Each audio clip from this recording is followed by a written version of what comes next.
Le message que vous allez écouter a été prêché à l'origine par John MacArthur de Grace Community Church, qui se trouve au sud de la Californie. John est pasteur, auteur, président du Master College and Seminary. Il est également le prédicateur principal de Une grâce pour vous, un ministère d'enseignement biblique par les médias diffusé dans le monde entier. Ce message, traduit en français, vous est présenté par Une grâce pour vous et ses partenaires. Après cet enseignement, nous vous communiquerons les informations qui vous permettront de vous connecter sur le site Une grâce pour vous. Maintenant, écoutez l'enseignement de John MacArthur qui vous expliquera la vérité de Dieu au travers des versets bibliques. J'aimerais attirer votre attention ce matin sur le verset 18 du chapitre 5 dans Éphésiens. C'est là que nous nous sommes arrêtés la dernière fois. Et nous allons examiner la vie remplie du Saint-Esprit. La vie remplie du Saint-Esprit. Bien sûr, quel que soit notre âge dans la foi, vous comprenez à quel point ce texte est important. C'est un passage familier, un domaine d'étude qui doit être abordé par tout croyant qui souhaite réellement comprendre ce que Dieu attend de nous. Il s'agit ici d'un des textes absolument cruciaux de la Bible. Un locus crucis, si vous préférez. En fait, il n'y a pas de domaine plus important dans toute la digne marche que cette réalité particulière. Il est indispensable d'être rempli du Saint-Esprit pour pouvoir mener la vie chrétienne conformément aux standards divins. Vous vous rappelez sans doute que j'ai essayé de vous présenter le livre d'Éphésiens dans sa globalité et, à plusieurs reprises, je vous ai dit que vous pouviez considérer le livre d'Éphésiens comme une voiture de haute performance. Et au chapitre 1, 2 et 3, vous avez une description de l'automobile avec une insistance sur sa centrale électrique. En d'autres termes, Dieu dit « Voici qui vous êtes réellement en tant que chrétien ». Et il donne cette description phénoménale de notre statut en Christ dans les 3 premiers chapitres. Il décrit la centrale électrique, le moteur, que nous avons, sa puissance de résurrection qui est disponible pour nous, tout cet immense héritage que Dieu nous a accordé. Et ainsi, du chapitre 1 au chapitre 3, verset 13, nous avons cette description grandiose qui est faite aux croyants, comme s'il était une automobile de grande puissance ou de grande performance. Puis nous avons noté au chapitre 3, les versets 14 à 21, où l'apôtre Paul décrit ce que j'aime appeler le commutateur d'allumage. Cela ne sert strictement à rien d'avoir un moteur de grande puissance si on ne peut pas le mettre en route. Ainsi donc, au chapitre 3, verset 13 ou 14 et plus loin, il est question du commutateur d'allumage, c'est-à-dire de comment mettre la puissance en marche pour démarrer. Vous vous souviendrez que nous avons parlé d'être fortifiés par la puissance du Saint-Esprit dans son homme intérieur, et comment Christ s'installe par conséquent et se sent chez lui dans votre cœur. Vous commencez ensuite à comprendre l'amour du Christ, et vous êtes alors rempli de toute la plénitude de Dieu, ce qui vous rend capable de faire avec excès, abondamment, au-delà de tout ce que vous pouvez demander ou imaginer. Autrement dit, le pouvoir de mettre la voiture en route, de faire démarrer le moteur, et le secret de la mise sous tension consiste à être rempli de la puissance de l'Esprit de Dieu, de Christ et de Dieu le Père. Et maintenant que vous parvenez au chapitre 4, à présent que le véhicule est décrit et que le moteur est en marche, il nous indique la route à suivre, et nous appelons cette route la digne voie. Il nous est dit que nous devons emprunter un chemin digne de notre appel. Nous sommes en possession d'un véhicule phénoménal, et il sera conduit sur une voie phénoménale, sur une très belle route, et cette route implique un caractère unique. Nous sommes différents du monde. Ce n'est pas du tout l'autoroute qu'emprunte habituellement le monde. Cette route implique l'humilité et non l'orgueil du monde. Elle implique l'unité et non la discorde mondaine. Cela implique l'amour, cela implique la lumière et cela implique la sagesse. Et vous vous souviendrez que nous avons parlé de ces choses. Marcher dans l'unité, marcher dans l'humilité, marcher dans un caractère unique, marcher dans l'amour, marcher dans la lumière et, dernièrement, marcher dans la sagesse. C'est donc cela la route que cette voiture doit emprunter. Cependant, à la fin du livre d'Éphésiens, il décrit quelques obstacles. Tandis que nous conduisons ce véhicule de grande puissance alimenté et mené par Dieu sur le chemin que Dieu voudrait que nous empruntions, nous rencontrerons des obstacles. Et c'est pour cette raison qu'au chapitre 6 et au verset 10 et ceux qui suivent, il décrit le fait que nous allons buter sur Satan. Nous serons confrontés aux esprits méchants dans les lieux célestes, aux principautés, aux pouvoirs, aux dominations et aux princes des ténèbres. Pour gérer ce genre de choses, nous aurons besoin de revêtir l'armure de Dieu. Et au verset 18 du chapitre 6, nous devrons prier en tout temps. Ainsi donc, nous retrouvons vraiment ici tout le déroulé de la conception que Dieu a faite du croyant, à l'image d'un véhicule de grande puissance, puissant et de grande performance. Ce véhicule se met en marche dès qu'il est alimenté par la puissance du Saint-Esprit dans l'homme intérieur. Et il commence alors à avancer sur la voie que Paul appelle la digne voie. Et il vit dans l'unité, l'humilité, l'unicité, l'amour, la lumière et la sagesse. Et il butera éventuellement sur des obstacles, tandis qu'il mène ce genre de vie, et il devra affronter Satan, se défendre et se battre contre Satan, en se servant de l'armure de Dieu et de l'arme qu'est la prière. Vous dites, où doit aller ce produit? Eh bien, je l'appelle carburant. Il faut mettre quelque chose dans le réservoir. Qu'est-ce que vous mettez à l'intérieur? Le verset 18 dit, « Ne vous enivrez pas de vin, c'est de la débauche. Soyez au contraire remplis de l'esprit. » C'est cela le carburant du croyant.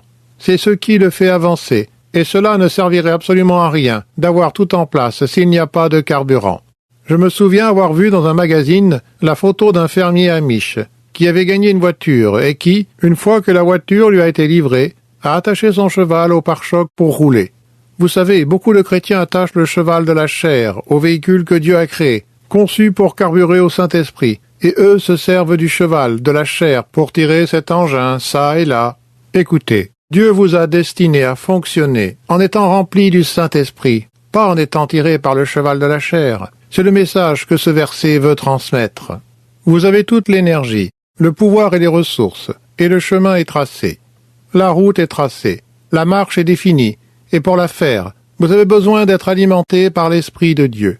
Et dans cette section qui part du chapitre 5, verset 18, jusqu'au verset 9 du chapitre 6, il décrit comment le fait d'être rempli de l'Esprit de Dieu vous affecte, comment cela affecte toutes vos relations, comment cela affecte votre attitude.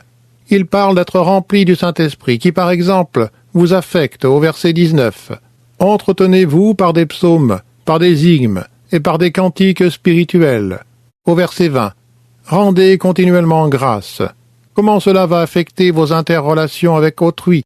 Vous allez vous soumettre, verset 21, aux autres. Comment cela va vous affecter dans votre foyer? Les épouses, les maris, chapitre 6, les enfants. Comment cela va-t-il vous affecter au bureau et à votre lieu de travail? Le verset 5 du chapitre 6, il est question des serviteurs et des maîtres. En d'autres termes, le fait d'être rempli du Saint-Esprit va affecter toute relation au-dedans de vous et en lien à toute autre personne de votre maison et de votre lieu de service. Il s'agit du carburant qui vous fait avancer. Vous vous rappelez également que nous avons parlé dimanche dernier de la marche sage, verset 15. Retournez-y un instant. Prenez donc garde de vous conduire avec circonspection. Ceci signifie que vous marchez avec sagesse, que vous avancez avec un esprit d'analyse, un esprit prudent, un esprit critique, une pensée précise, tandis que vous regardez où vous mettez les pieds. Vous marchez dans la sagesse, pas comme des fous, mais plutôt comme des personnes sages. Et une marche de sagesse implique de racheter le temps, car les jours sont mauvais. Et il dit, c'est pourquoi ne soyez pas inconsidérés ou stupides, mais comprenez quelle est la volonté du Seigneur. Et ensuite il poursuit directement au verset 18. Ne vous enivrez pas de vin, c'est de la débauche. Soyez au contraire remplis de l'esprit. Écoutez à présent, braves gens, le dernier élément de la marche sage consiste à marcher en étant rempli du Saint-Esprit. C'est l'élément final. Vous seriez le roi des idiots si vous attachiez votre voiture au cheval. Vous êtes le plus grand des insensés si vous essayez de faire traîner la nouvelle création de Dieu par le cheval de la chair. C'est de la folie. La sagesse dit, j'ai cette ressource grandiose, j'ai cette grande puissance, je vais l'alimenter par l'Esprit. Je vais la laisser être remplie du Saint-Esprit. Vous savez, c'est un peu comme si vous étiez propriétaire du véhicule le plus puissant du monde. Comme si la société pétrolière Standard Oil était à bout et que vous n'aviez jamais besoin de vous donner la peine de mettre du carburant dans votre véhicule. Vous êtes la chose la mieux alimentée du monde. Je l'ai dit à plusieurs reprises. Mis à part la Trinité, le chrétien est le produit le plus chaud, brûlant de l'univers. Rien ne peut rivaliser avec vous. Vous avez reçu la ressource que constitue la puissance de résurrection de Dieu. Vous avez tout. Voilà les 3 premiers chapitres d'Éphésiens. En dehors de ça, Vous possédez également la plus grande source de carburant qui soit. Vous avez le Saint-Esprit divin, qui va vous fournir l'énergie dont vous avez besoin. Vous voici donc avec un véhicule de haute performance et en possession de la compagnie pétrolière Standard Oil, divine. Cela n'a aucun sens si vous ne mettez pas de carburant dans le réservoir, n'est-ce pas? C'est là le problème. Pour vivre en tant que chrétien, vous avez besoin d'être rempli, ou alors littéralement être contrôlé par le Saint-Esprit. Et c'est à ce niveau que vous avez besoin de vous soumettre, de vous abandonner au Saint-Esprit. Nous allons aborder cela au cours des quelques semaines à venir. Mais avant cela, nous pouvons aller à la phase qui demande d'être rempli du Saint-Esprit. Nous devons traverser celle qui dit de ne pas s'enivrer de vin, n'est-ce pas? Cela fait partie du contraste que Paul fait. Ainsi, nous parlerons ce matin et la semaine prochaine de ce que signifie la première phrase « Ne vous enivrez pas de vin ». C'est de la débauche. Soyez au contraire remplis de l'Esprit. Maintenant, Paul présente un contraste, n'est-ce pas, entre l'ivresse et le fait d'être rempli du Saint-Esprit. C'est un contraste qui est très clair, qui semble très simple en surface, et qui comporte cependant des vérités profondes. À présent, tandis que nous examinons cette section particulière du verset 18 au verset 20 ou 21, nous voyons trois choses. Le contraste du verset 18, le commandement à la fin du verset 18, « Soyez remplis de l'Esprit », et les conséquences, les versets 19, 20 et 21. Les conséquences sont le fait de chanter, de rendre grâce, et de se soumettre, et nous y parviendrons. Et l'ordre est, soyez au contraire remplis de l'Esprit, et nous allons y arriver. Cependant, pour ce matin et pour la prochaine fois, le contraste est, ne vous enivrez pas de vin, c'est de la débauche. Maintenant, cette question d'ivresse et cette question de consommation d'alcool, et quel que soit le nom qu'on lui donne, constitue un gros problème de nos jours. C'est un grand débat au sein de l'Église. Les chrétiens en parlent. Certains disent, « Eh bien, je ne bois pas. Et toi non plus, tu ne devrais pas boire. Consommer de l'alcool est un péché. » Quelqu'un dira, « Eh bien, boire n'est pas un péché. Jésus buvait. Les gens prenaient du vin dans la Bible. Et les gens prenaient du vin dans l'Ancien Testament. Je me contente de suivre la Bible, et je vais être un chrétien conforme à la Bible. » Et d'autres personnes disent encore, « En fait, le seul moment où l'on doit se priver de boire, c'est lorsque cela constitue une occasion de chute pour un frère plus faible. Et si vous êtes faible à ce point, vous n'avez de toutes les manières pas d'excuse. Vous devriez déjà être fort. » Et d'autres encore disent, « Eh bien non, nous ne devrions pas boire, et nous n'avons aucune part à cela. Nous ne buvons pas, nous ne fumons pas, et ne mâchons pas de tabac. Et nous ne sortons pas avec des filles qui font ces choses. » Et ainsi de suite. Tralala, nous sommes les gars de l'Institut. Vous connaissez la chanson. Vous avez donc toutes les divergences d'un côté à l'autre au sujet de ce qui est raisonnable ou non. Et ce que je souhaite partager avec vous, c'est d'essayer de vous donner aujourd'hui et la prochaine fois. Je me contente de poser la fondation aujourd'hui. Aujourd'hui, ce sera une fondation, un tout petit peu académique, et la prochaine fois, j'aborderai ce que j'appelle la liste de vins du chrétien, que je réserve pour dimanche prochain. Le mélange des deux, j'espère, vous sera utile. Mais commençons là, où nous sommes tout de suite au verset 18, et voyons où nous allons. Ne vous enivrez pas de vin, c'est de la débauche. C'est vrai, être ivre est une manière claire et nette d'agir comme un fou. C'est l'antithèse, le contraire de la sagesse. Le verset 15 dit, « Veillez donc avec soin sur votre conduite, non comme des fous, mais comme des sages. » Le verset 17 dit, « C'est pourquoi ne soyez pas sans intelligence, mais comprenez quelle est la volonté du Seigneur. » Et le verset 18 déclare, « Ne vous enivrez pas de vin, mais soyez remplis de l'esprit. » C'est la même chose qui est dite en faisant des parallèles. Le roi des idiots, la personne la plus stupide est celle qui s'enivre. D'autre part, la plus sage, qui fait la volonté de Dieu, est celle qui est remplie de l'Esprit de Dieu. Vous voyez, être rempli de l'Esprit de Dieu constitue la volonté de Dieu et est une marque de sagesse. Être ivre est de la stupidité et de la folie. C'est cela la comparaison qui est faite. À présent, Paul sait que le monde est un monde d'ivresse. Et cela est vrai. Je veux dire que le monde est un monde ivre. Ce qui m'étonne toujours, c'est qu'on retrouve toujours des hommes distingués dans toutes les publicités faites sur l'alcool. L'alcool est associé au fait d'être un homme distingué. Il ne présente jamais un ivrogne baveux, couché dans un caniveau pour faire la promotion de l'alcool. L'alcoolisme est un problème majeur. Et ceci, j'en suis sûr, est présent dans l'esprit de Paul. Commençons par examiner ce passage à partir de cet angle. Paul dit « Ne vous enivrez pas de vin, c'est de la débauche. Soyez au contraire remplis de l'esprit, peut-être de manière générale. Comme vous le savez, ne soyez pas ivres, mais plutôt remplis du Saint-Esprit, dans le sens où si vous recherchez la joie et un moyen d'échapper à vos problèmes, si vous recherchez la joie et le réconfort, n'allez pas les chercher au fond d'une bouteille, mais plutôt dans le Saint-Esprit. Que le Saint-Esprit soit votre ressource. Maintenant, tout le monde recherche la joie et l'euphorie. Personne ne veut être misérable tout le temps. Les gens veulent être heureux. Et au fait, il n'y a aucun mal à cela. Dieu désire que vous soyez heureux. Dieu n'est pas un rabat-joie cosmique. Il ne va pas ça et là en disant « En voilà un qui s'amuse, attrapez-le, vous voyez ». Il ne le fait pas. Dieu n'est pas habité du désir impétueux de vous inonder littéralement de jugement. Dieu désire que vous soyez heureux. Lorsque Jésus a présenté son premier message dans Matthieu 5, comme nous l'avons dit, il a commencé par dire « Heureux » ou « Béni » ou « Bienheureux est l'homme »,« Heureux est celui »,« Heureux est celui ». Jésus désire que nous soyons heureux. L'Ecclésiaste, le prédicateur, regarde à la vie et il dit « Il y a un temps pour rire ». L'Ancien Testament déclare « La bonne humeur favorise la guérison.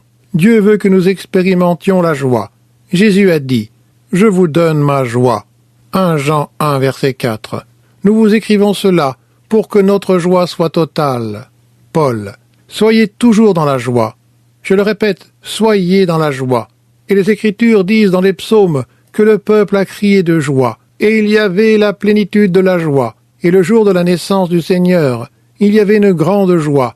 Il y avait une bonne nouvelle de grande joie. Et Dieu désire que nous soyons joyeux, et Dieu veut que nous soyons joyeux cependant.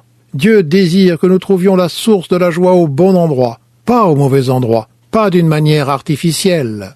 Et ce qui se passe dans la société, c'est que les gens veulent être heureux, seulement. Leurs circonstances les rendent misérables, ce qui les pousse à entrer dans une stupeur qui leur évite de faire face à leur réalité. Je me souviens de cet enfant complètement bombardé de drogue. Je lui ai dit « Ceci répond-il à tes questions ?» Il répondit « Non, mais au moins je n'ai pas à les poser. En fait, je ne suis même plus en état de me rappeler ce qu'étaient ces questions. C'est le genre d'échappatoire que le monde appelle joie. Vous voyez, ils recherchent la joie et le bonheur de manière artificielle. Les gens veulent la consolation. Ils ont des problèmes et ils y échappent de cette manière. Il y a un genre de chose que j'ai vu, c'est un mélange de liqueur et de scotch. Il me semble que cela s'appelle Southern Comfort, la consolation du Sud. Écoutez-moi, c'est loin d'être une consolation, et cela vous amène beaucoup plus au Sud que vous ne souhaiteriez aller. Mais je suis toujours impressionné par la manière dont le Southern Comfort se vend. Écoutez, que dit Paul? Qui est le consolateur? Qui est-ce? Le Saint-Esprit. Le Saint-Esprit est le consolateur, et il dit que si vous cherchez la consolation, et si vous voulez la joie, alors cherchez-les là, où on peut vraiment les trouver, et non au fond d'une bouteille. Ce qui est artificiel, puisqu'une fois que les effets de l'alcool s'estompent, vous vous trouvez tout à coup et de nouveau face à vos problèmes. C'est pour cette raison que la Bible dit « Déchargez-vous sur lui de tous vos soucis, car il prend soin de vous ». L'intoxication n'est jamais un médicament aux soucis de la vie. L'intoxication n'est pas un remède aux préoccupations de la vie. Elle ne réussit qu'à augmenter les inquiétudes. Cela ne fait qu'ajouter les problèmes à ceux qui sont déjà là. Et en passant, j'ajouterai ici que l'alcoolisme n'est pas une maladie, c'est un péché. Cela peut finir par devenir une maladie, à partir du moment où le corps sera affecté. Cependant, l'alcoolisme et l'état d'ivresse constituent un péché d'après la Bible. C'est la manifestation de la dépravation. C'est un péché qui doit être confessé comme tel et traité comme tel.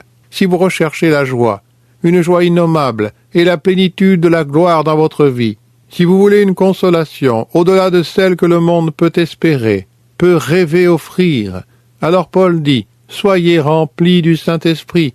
Ne cherchez pas vos réponses dans la bouteille, elles n'y sont pas. Cela ne fait qu'aggraver les choses. Et chaque fois que vous regardez la Bible et parlez d'ivresse, cela se termine toujours mal. Chaque illustration d'ivresse qu'on trouve dans la Bible est un désastre. Il n'y a rien de bon en cela. Cela ne peut jamais rien améliorer. Cela ne résout jamais aucun problème. Noé s'est enivré, et dans sa nudité, il a agi de façon honteuse. Lot était ivre, et ses filles ont commis l'inceste avec lui. Nabal s'est enivré, et à un moment critique, Dieu a pris sa vie. Ella était ivre et a été assassinée par Zimri. Ben-Hadad et tous les rois qui étaient ses alliés se sont enivrés et ont été tués. Seul Ben-Hadad a été épargné, ce qui a été considéré comme un péché. Balthazar, dans Daniel 5, a organisé une grande fête, et il est dit qu'ils ont bu du vin et loué des dieux d'or, d'argent, de bronze, de fer, de bois et de pierre. Et au milieu de la mêlée ivre, le royaume a été arraché des mains de Balthazar. Les Corinthiens étaient ivres, et dans leur ivresse, ils ont profané la table du Seigneur, la Sainte Seine, et le Seigneur a rendu certains d'entre eux malades, tandis que d'autres étaient exécutés. Vous voyez, dans la Bible, l'ivresse est constamment associée à des choses terribles, une vie déréglée, l'immoralité, un comportement dissolu, téméraire et farfelu. Vous le voyez, vous voyez l'ivresse associée à une attitude sexuelle aujourd'hui, l'immoralité. Vous voyez l'ivresse reliée à un comportement dissolu, sans retenue. J'ai vu une personne ivre dans une situation dans laquelle j'étais impliqué. Cet homme mettait quasiment le lieu en lambeaux. J'essayais de l'en empêcher, et lui, il lançait dans ma direction des bouteilles de Jack Daniels, qui allaient s'écraser contre le mur. J'étais incapable de faire quoi que ce soit. Il était tout à fait incontrôlable. J'ai déjà vu des ivrognes se faire mettre dans des camisoles de force. J'ai vu des gens les attacher et les conduire à l'hôpital. La Bible associe l'ivresse à ce genre de choses. L'ivresse est toujours associée aux choses tragiques. C'est pour cette raison qu'il nous est clairement dit que si l'homme aspire à occuper un poste de dirigeant à l'Église, s'il veut être ancien, il ne doit pas être quelqu'un qui traîne derrière l'alcool. Il ne doit avoir aucune part à ce genre de vie. L'ivrognerie rend une personne inapte à tout, absolument tout service spirituel. Pierre dit, « Vous aviez l'habitude de vivre ainsi. » 1 Pierre, chapitre 4. C'est assez, en effet, d'avoir dans le temps passé accompli la volonté des païens, en marchant dans la dissolution, les convoitises, l'ivrognerie, les excès du manger et du boire, et les idolâtries criminelles. Vous voyez que tout cela va ensemble. Toutes ces choses s'harmonisent bien. Toute cette idolâtrie abominable, tous ces excès dans l'activité sexuelle, tout va bien avec l'état d'ivresse. Et, soit dit en passant, l'ivresse caractérise une personne qui n'appartient pas au royaume. 1 Corinthiens chapitre 5 nous dit « Maintenant, ce que je vous ai écrit, c'est de ne pas avoir de relation avec quelqu'un qui, se nommant frère, est impudique, ou cupide, ou idolâtre, ou outrageux, ou ivrogne, ou ravisseur, de ne même pas manger avec un tel homme. » En revenant en arrière au verset 10, s'il fait partie du monde et se trouve dans cette catégorie, vous devez aller lui présenter l'Évangile. Mais ensuite, une fois que le salut est là, chapitre 6 au verset 9, ne savez-vous pas que les injustes n'hériteront point le royaume de Dieu? Il dit, ni les voleurs, ni les cupides, ni les ivrognes, ni les outrageux, ni les ravisseurs n'hériteront le royaume de Dieu. Et c'est là ce que vous étiez quelques-uns d'entre vous. En d'autres termes, l'Église devait être remplie d'anciens soulards. Cependant, s'il y a des ivrognes au sein de l'Église, s'il y a ceux que nous appelons aujourd'hui des alcooliques à l'Église et qui continuent de boire, qui continuent de s'enivrer, qui sont encore des ivrognes, alors ils ne sont pas chrétiens, ou alors ils prétendent être chrétiens et devraient se séparer de nous. Cependant, c'est Dieu seul qui sait. Il est bien sûr possible que quelqu'un soit à la fois chrétien et ivre, mais Paul dit que les ivrognes n'hériteront pas du royaume de Dieu. Maintenant, je ne suis pas en train de dire que si vous vous enivrez, vous allez perdre votre salut. Je suis simplement en train de dire qu'un chrétien n'est en général pas un ivrogne. Et si vous dites, « Eh bien, je suis devenu chrétien, et cela n'a en rien influencé ma tendance à boire. » Je dis, à en croire les dires de Paul, vous n'êtes pas vraiment devenu chrétien. Vous pourriez être chrétien et glisser pour retourner dans cette habitude, mais j'ai tendance à penser que si vous étiez venu à Jésus-Christ, un changement aurait dû prendre effet dans votre vie. Oh, peut-être quelque temps après, vous savez. J'ai connu des personnes qui étaient chrétiennes, et à un moment de leur vie, elles se sont mises à boire et ont plongé dans ce péché plus tard dans leur vie. Une chose tragique.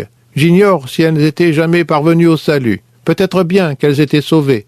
Elles sont tombées dans le péché, et peut-être bien que le Seigneur les appellera à la maison. Si vous faites cela, seul Dieu sait si vous êtes réellement chrétien ou non. Cependant, l'affirmation qui se trouve dans les Écritures, c'est que si vous faites cela, si vous êtes identifié comme un ivrogne, vous ne faites pas partie du royaume. Par ailleurs, le même message dit aussi qu'il est possible de prétendre être un chrétien tout en agissant ainsi. Seul Dieu connaît la différence. Vous feriez mieux de vous examiner. C'est ce que nous voyons tout au long de notre étude. Vous feriez mieux de vous examiner si vous avez un problème dans ce domaine. Cherchez à savoir si vous êtes réellement chrétien ou non. Et laissez-moi rajouter ceci. Si vous avez des difficultés dans ce domaine, Dieu peut vous délivrer. Je le crois. Je crois que si vous êtes réellement rempli du Saint-Esprit, vous trouverez la joie, la consolation et les solutions que vous recherchez, et vous n'aurez donc pas besoin de ce machin. Je crois même que si vos péchés sont comme le cramoisi, ils peuvent devenir blancs comme neige, et quand bien même ils seraient rouges comme l'écarlate, ils peuvent être comme de la laine, et je crois que Dieu peut vous transformer. J'ai vu tellement de personnes qui avaient un problème comme celui-là, et que Dieu a transformé si rapidement, si seulement vous vous abandonnez à lui, si votre conversion est réelle. Ainsi Paul dit aux Éphésiens et à nous, « Regardez, vous avez une vie de qualité supérieure. Vous n'avez pas besoin de rechercher la joie et l'euphorie au fond d'une bouteille. Vous les recevez du merveilleux Saint-Esprit. Mais écoutez, ce n'est pas le sens fondamental de ce qu'il dit. Il s'agissait juste d'une petite annotation. Je vais vous donner la signification principale de ce qu'il dit tout de suite, et j'aimerais que vous l'écoutiez. Le point primordial que Paul souligne ici est religieux. C'est religieux. Il parle des systèmes religieux. À présent, cela pourrait vous surprendre, alors écoutez. L'ivresse était associée à la religion païenne. Selon les croyances païennes, il fallait être en état de stupeur d'ivresse pour se hisser à un niveau élevé de communion avec les dieux. C'est ce qu'on appelait la religion mystère. C'est la racine des systèmes de religion mythologique grecque et romaine. Et ils croyaient qu'on pouvait communiquer avec les dieux dans un état d'extase. Il s'agissait des frénésies, des fureurs et des extases, les derviches tourneurs, l'auto-hypnose, les choses démoniaques qui se passaient. Ils l'ont appelé l'extasie, extasia, et l'enthousiasmos, les enthousiasmes. Ils se mettaient littéralement dans un état de frénésie et de bain émotionnel. Par ailleurs, ils buvaient et buvaient encore jusqu'à ce qu'ils soient ivres. Ils s'imaginaient que cela les élèverait à un niveau supérieur de communion avec les dieux. Ce n'est pas si différent de ce que nous apprenons aujourd'hui. Depuis Timothy Leary, les gens ont pris l'habitude de dire qu'en se mettant en extase, en se défonçant avec des drogues ou de l'alcool, on atteint un plus haut niveau de conscience. Ils estiment qu'on atteint dans cet état un niveau de conscience plus élevé, qui permet de littéralement communier religieusement à un niveau supérieur. Vous entendrez les mystiques parler de ces choses. Le mysticisme oriental soutient ce point de vue, de même que les occultismes et toutes les autres religions mystiques. Beaucoup de personnes s'adonnent à ce genre de pratique parce qu'elles croient que cela les élève à un niveau de conscience religieuse supérieur. Il n'y a vraiment rien de nouveau à cela. Cela provient tout simplement de l'histoire du paganisme. C'est exactement de cette manière qu'il procédait. Laissez-moi à présent vous dire comment cela est entré dans la culture de l'Église d'Éphèse et comment ils étaient concernés.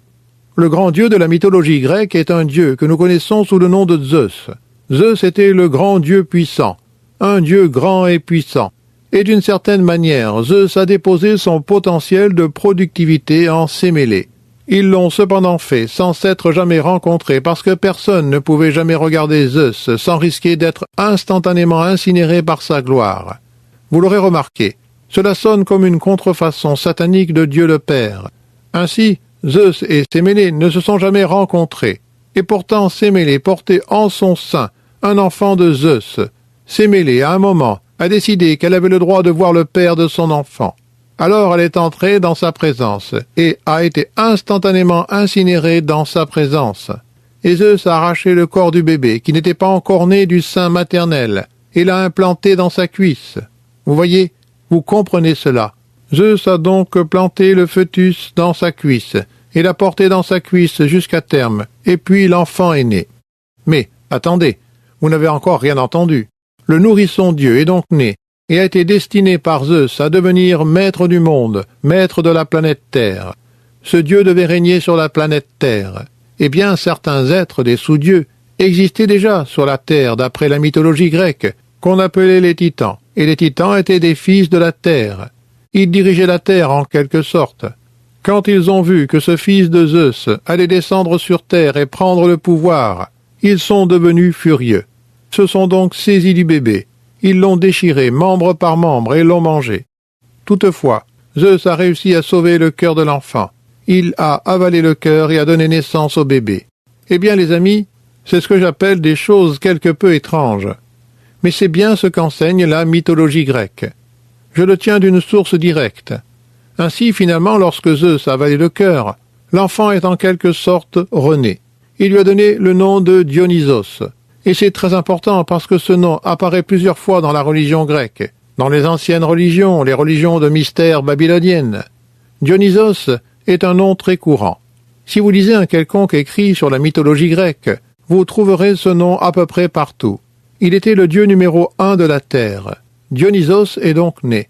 Cependant, Zeus était en colère contre les titans, et les a tous foudroyés.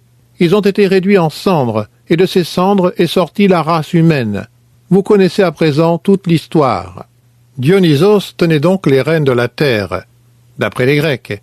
Et tandis que Dionysos contrôlait la terre, il a développé une religion.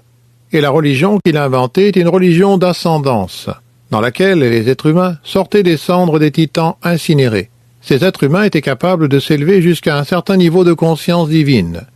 Ils pouvaient s'élever pour communier avec les dieux, et il s'agissait d'une religion d'extase et d'émotion.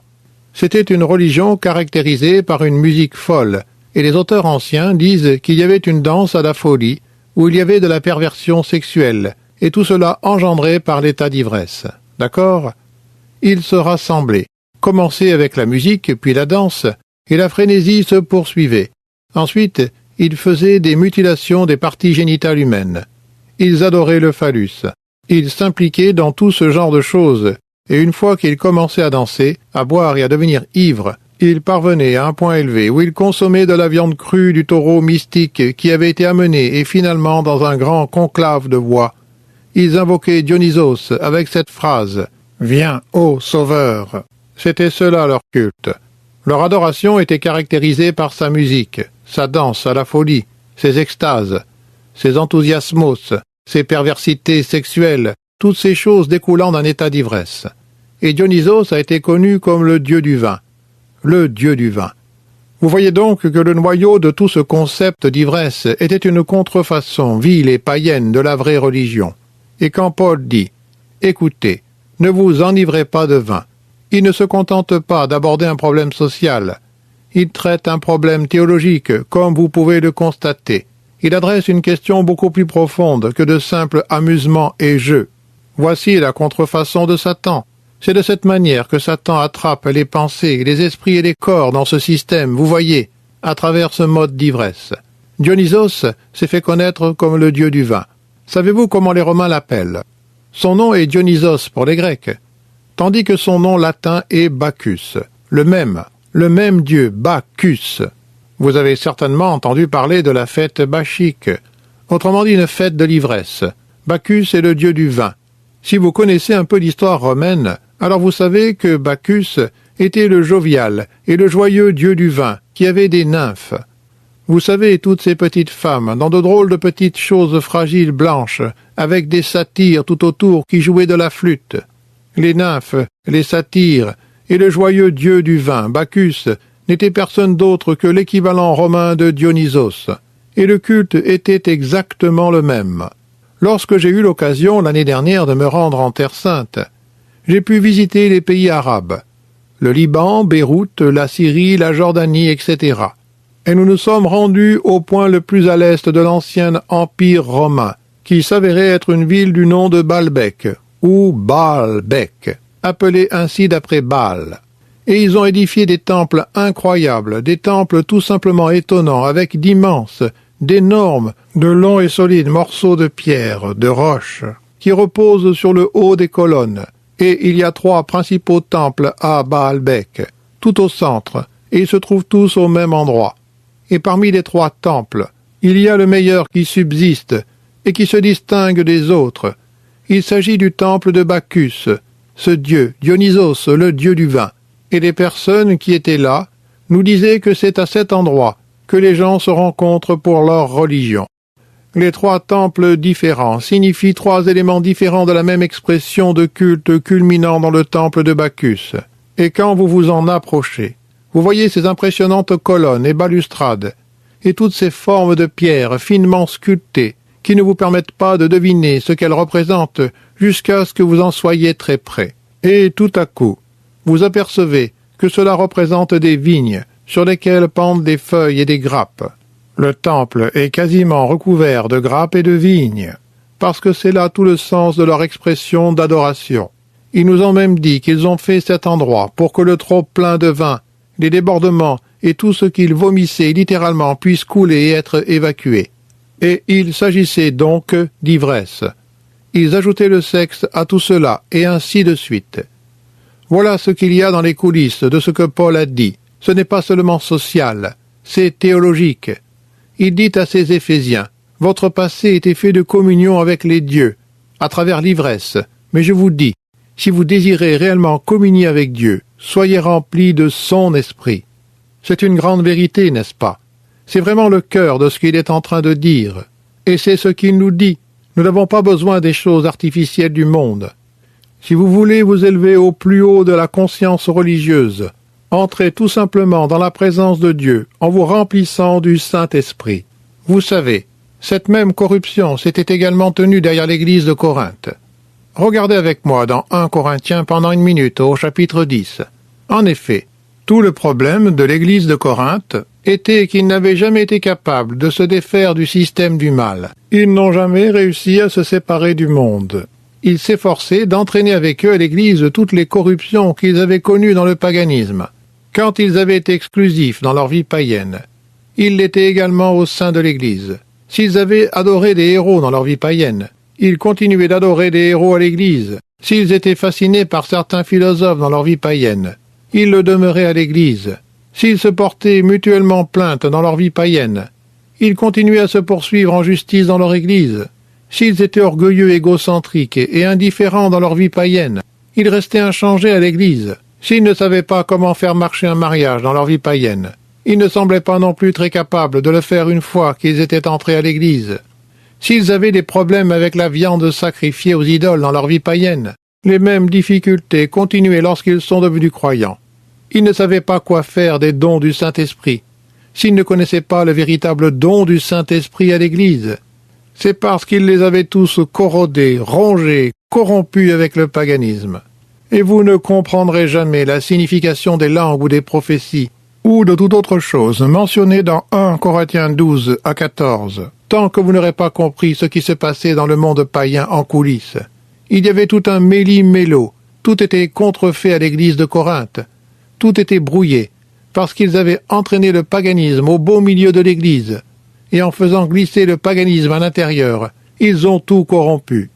À présent, dans l'église primitive et dans l'église d'aujourd'hui, qu'est-ce qui est l'ordonnance, le plus beau souvenir que Dieu a donné à l'église, et qui constitue l'acte d'adoration le plus élevé? Qu'est-ce que c'est? C'est la scène, n'est-ce pas? Ce que le Seigneur Jésus-Christ lui-même a conçu pour nous élever dans sa propre présence, ce que le Seigneur a voulu que nous gardions en mémoire à son sujet, ce que le Seigneur a établi pour que nous communions avec lui était sa table. Et les Corinthiens, vous savez, ils avaient l'habitude de communier avec les dieux tout en se mettant dans un état d'ivresse. Alors devinez ce qu'ils apportaient lorsqu'ils venaient à la table du Seigneur, l'ivresse. Et ainsi, Paul aborde vraiment ce sujet au chapitre 10 et au verset 16. Il leur dit, « La coupe de bénédiction que nous bénissons, n'est-elle pas la communion au sang de Christ? Le pain que nous rompons, n'est-il pas la communion au corps de Christ? Puisqu'il y a un seul pain, nous qui sommes plusieurs, nous formons un seul corps, car nous participons à un même pain. Ce qu'il dit en d'autres termes est, nous sommes tous un, nous partageons le même pain, un sang, un corps. » Voici la base de ce qu'il dit. Cette question d'unité, il poursuit en disant verset 20. « Je dis que ce qu'on sacrifie, on le sacrifie à des démons, et non à Dieu. Or, je ne veux pas que vous soyez en communion avec les démons. Vous ne pouvez boire la coupe du Seigneur et la coupe des démons. Vous ne pouvez pas participer à la table du Seigneur et à la table des démons, qui est la coupe d'ivresse. Vous voyez, on ne peut pas faire les deux. Pourquoi? En revenant au verset 16, parce que nous communions avec Christ, dans un seul corps. Verset 17. Comme un pain est un corps, vous ne pouvez pas le diviser de cette manière. Vous ne pouvez pas prendre Christ et communier avec sa coupe, puis courir de l'autre côté, boire au point de ne plus rien voir et d'être complètement ivre et d'adorer des idoles démoniaques. Vous ne pouvez pas faire ça. Vous ne pouvez pas être, le verset 21 dit, participant à la fois à la table du Seigneur et à la table des démons. Ne mélangez pas. Vous ne pouvez pas mélanger ces deux choses. Vous risqueriez de provoquer la jalousie du Seigneur. Et si vous voulez vous y essayer, alors assurez-vous d'être plus fort que lui.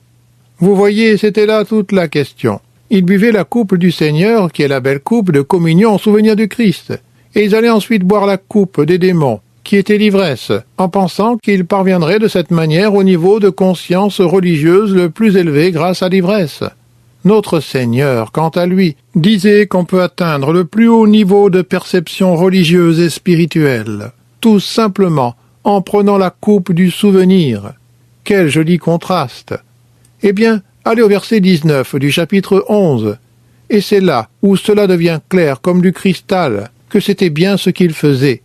Il dit, « Car il faut qu'il y ait aussi des sectes parmi vous, afin que ceux qui sont approuvés soient reconnus comme tels au milieu de vous. » Mais regardez au verset 20. « Lorsque donc vous vous réunissez, voici la traduction grecque, ce n'est pas pour manger le repas du Seigneur.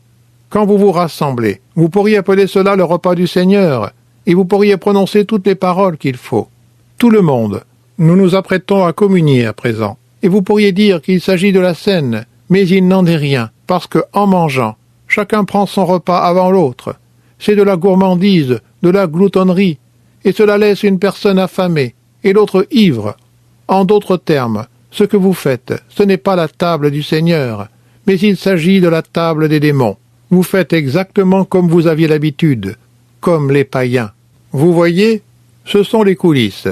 C'était le problème qui se posait ici. Il compare la contrefaçon satanique à la réalité divine, du véritable culte et de la véritable communion.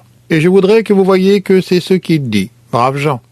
Il dit, n'adorez pas Dieu comme vous aviez l'habitude de le faire. Maintenant, cela ne concerne pas notre culture, parce que nous n'avions pas l'habitude d'adorer Dieu en nous mettant en état d'ivresse. Du moins, je l'espère. Peut-être que certains d'entre nous sont issus d'une forme de mysticisme dans laquelle ils se défonçaient en prenant des drogues, des médicaments, en pensant parvenir ainsi à un niveau de superconscience religieuse. Je ne sais pas. Mais voici ce qu'il disait ici. Parce que les Corinthiens avaient de faux systèmes religieux. Alors il les invite à la religion pure. Ne laissez rien falsifier ce que Dieu peut faire en vous remplissant de son Esprit Saint. Quelle vérité grandiose cela constitue! Une réalité fantastique. Tout simplement. Nous n'avons pas besoin des choses du monde. Vous savez, Satan est le singe de Dieu. Et il ajoutera toujours un truc artificiel, une joie factice, une communion bidon, un pseudo-partage. Maintenant, je crois que c'est précisément de cela que Paul parle dans Éphésiens. Vous pouvez à présent retourner à Éphésiens 5. Laissez-moi vous montrer quelque chose d'intéressant. C'est le contexte qui me fait penser qu'il s'agit d'une question religieuse dans ce passage. Ils étaient impliqués dans ces religions païennes, et une fois qu'ils étaient ivres, ils entraient dans leur liturgie. Dès qu'ils étaient ivres, ils entraient dans leurs chants, leurs danses et leurs activités délirantes. C'est ce qui est dans la pensée de Paul. La preuve en est qu'il fait suivre le verset 18 par la véritable liturgie du verset 19. La véritable liturgie consiste à s'encourager soi-même par des psaumes, des hymnes et des chants spirituels, chantant et faisant une mélodie dans son cœur au Seigneur, et rendant ensuite grâce pour toutes choses à Dieu le Père au nom du Seigneur Jésus-Christ, et se soumettant les uns aux autres dans la crainte de Dieu. Vous voyez, il fait le contraste entre la liturgie réelle, spirituelle, et la contrefaçon que Satan a fabriquée. C'est ça son point. Eh bien, je pense que vous voyez. Vous n'êtes pas un homme distingué si vous vous enivrez. On ne se distingue pas du tout de cette manière. Si vous vous enivrez, eh bien vous n'êtes distincte de rien du tout. Vous vous contentez de répéter comme un perroquet, un mensonge du diable, qui est aussi vieux que le monde, et il n'y a pas de civilisation au monde qui n'ait pas inventé une manière de se saouler ou de s'enivrer, puisque c'est ce que Satan a toujours voulu. Il m'est arrivé de conduire le long des routes des jungles de l'Équateur, et de voir des Indiens tituber d'un côté et de l'autre, avec des choses qu'ils produisent à partir des trucs qu'ils écrasent avec leurs pieds et poussent avec des pierres. Et c'est pareil avec toutes les cultures que j'ai jamais connues. Je l'ai vu dans le monde arabe. Je l'ai vu un peu partout, où j'ai été, dans toutes les villes que j'ai jamais visitées. Les peuples anciens. Je pense que cela fait partie de la malédiction.